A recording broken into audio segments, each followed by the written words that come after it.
నమో వెంకటేశాయ అండి. నేను ఎర్రగొండల బాలాజీ ఆలయ వ్యవస్థాపకుని. ఈరోజు తిరుపతిలో హరే రామ హరే కృష్ణ ఆలయ సందర్శన చేశాను.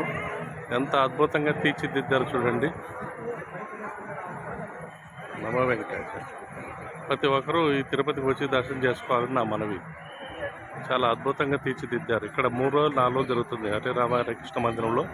ఉత్సవాలు చాలా అద్భుతంగా ఉంటాయి. ఎంత అద్భుతంగా తీర్చిదిద్దారు చూడండి. జస్ట్ లైక్ బృందావనం మాదిరే ఉంది.